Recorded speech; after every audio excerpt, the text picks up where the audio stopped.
Excellencies, distinguished guests, ladies and gentlemen, my sincere gratitude to you for affording me this opportunity to address the Assembly today and to welcome the Deputy Secretary General, Mrs. Amina Mohammed, who is stepping in for me.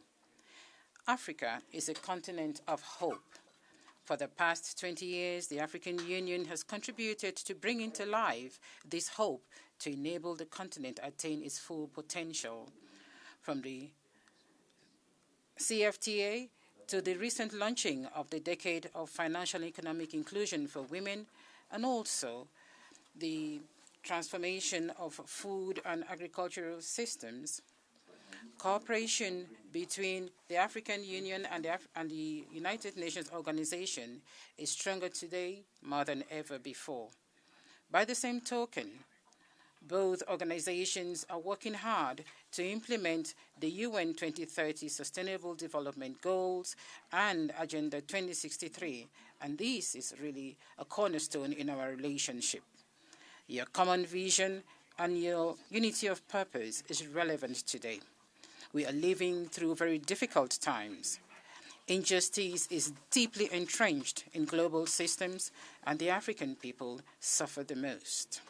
And because of the unequal distribution of COVID-19 vaccines, the rate of vaccination in the high-income countries is 7 times higher than the vaccination rate in African countries. A morally decadent global financial system has abandoned African countries, depriving the African people of the necessary investment opportunities, reducing growth prospects, and locking our African countries in an endless spiral of debt and staggering interest rates. The combat against nation and insufficient action to slow down climate change is affecting mostly the most vulnerable. The immoral inequalities is choking the African continent, stoking the embers of conflicts and political, economic, ethnic, social tensions, violation of human rights, violence against women, terrorism, military coups, and also a feeling of impunity. Millions of African people are displaced across the continent, and our democratic institutions are becoming moribund. Our world is in dire need of solidarity. You can count on me and the family of the United Nations to support Africa at a time when we're trying to ignite 4 engines of recovery. Firstly, we need to boost the production of vaccine and vaccination for all. And I actually salute the leadership of the African continent to establish the African Vaccine Acquisition Tax Team, AVAT, and other mechanisms that have actually made it possible for the continent to have 34 million doses of the COVID-19 vaccine. And I am thrilled to hear recently that starting this year, South Africa and other African countries will be manufacturing vaccines. And I'm appealing to all developed countries and other manufacturers to rally their support behind the African AVAT and COVAX mechanisms.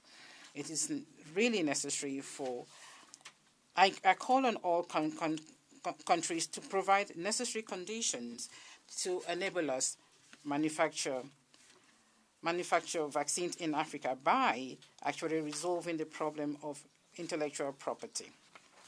And I'm calling on the world to brace up for the next outbreak of epidemic by investing in primary health care and also vaccines that will save lives today and tomorrow, and also by supporting the activities of major institutions like the African CDC.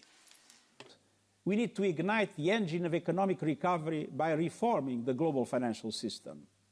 Achieving the Sustainable Development Goals depends on supporting massive investments in strong health and education systems, in job creation, especially in the green and care sectors, and in universal social protection, gender equality, and opportunities for young people.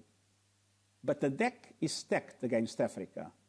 Sub-Saharan Africa is facing cumulative economic growth per capita over the next 5 years that is 75% less than the rest of the world. We need to accelerate investment into Africa. We need to deliver real investment resources, including by redirecting special drawing rights to countries that need support now, reforming the international debt architecture for the future, increasing concessional forms of finance, and ensuring that African countries with sound economic fundamentals are not unduly penalized by markets and the ratings institutions. And we need to fuel the immense promise of the Continental Free Trade Agreement. Third, we need to ignite the engine of a green recovery across Africa. Africa contributes just 3% of global greenhouse gas emissions, but many of the worst impacts of climate change are being felt there. To address today's tragic reality, we need a radical boost in funding for adaptation and mitigation on the continent. The Glasgow commitment to double adaptation finance from $20 billion must be implemented. But this is not enough. Access and eligibility systems must be reviewed to allow developing countries to get the finance they need on time. I commend EU member states for ambitious nationally determined contributions and adopting the African Union Green Stimulus Programme. I am committed to working with the global community to match Africa's climate ambitions with the resources, financing and technologies it needs to accelerate the transition from coal to renewables and create new green jobs.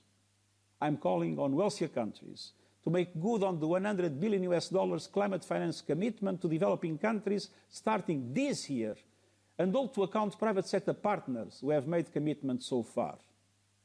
Our planet will speed past the 1.5-degree temperature thresholds without steep emission cuts this decade by all major economies. We are in emergency mode, and we need all hands on deck. COP27 in Egypt will be an opportunity for Africa and our world.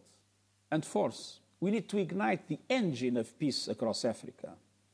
Conflicts and violence have many roots, from economic inequalities and competition for scarce resources to ethnic and religious tensions, among others. African states are proudly multi-ethnic, multi-religious, and multicultural. And the EU is about showing how people can coexist, even flourish, by working together. That requires inclusive and participatory structures that speak to this diversity in all its richness through governance that delivers for all. We need to bolster platforms for inclusivity, especially for young Africans. We need connectivity to access information, communication, education, and jobs. The United Nations is committed to working with the African Union to strengthen democratic and responsive governance structures and people's faith in them. This requires leadership on all sides. For example, we have signed an important new framework to ensure the EU peace support operations are planned and conducted in full compliance with international human rights and humanitarian law. Our recent shared commitment to take forward a joint strategic assessment on security in the Sahel to improve our collective effort is another example. And I reaffirm my appeal for a cessation of hostilities, humanitarian access, and inclusive national dialogue in Ethiopia, the seat of the African Union and a country that is critical to continental stability. And I pledge the full support of my good offices to silence the guns across the continent. From our joint missions and programs, to strengthening electoral processes and peaceful transfers of power, to the UN's peacekeeping and peacebuilding efforts, to our commitment to robust support to African forces and interventions to tackle terrorism across Africa, including my advocacy for the UN Security Council to support the predictable financing of Africa-led operations under Chapter 7. My report on our common agenda offers a fresh opportunity to rethink and reposition our approach to peace in Africa and ensure our peace architecture is fit for purpose to address the rapid shifts and changes we see across the continent and around the world.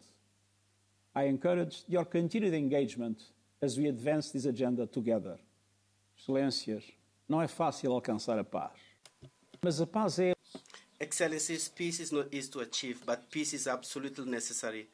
Let us continue to work together with a common goal in mind with and for the people of Africa. Let us bring to life the words of late Archbishop Desmond Tutu. My humanity is dependent on yours, for only together we are human. As this summit begins, I reiterate that UN is proud to walk this path with you in the struggle for dignity, equality, peace, and justice for all, with solidarity and always guided by a spirit of humanity and hope. Thank you very much.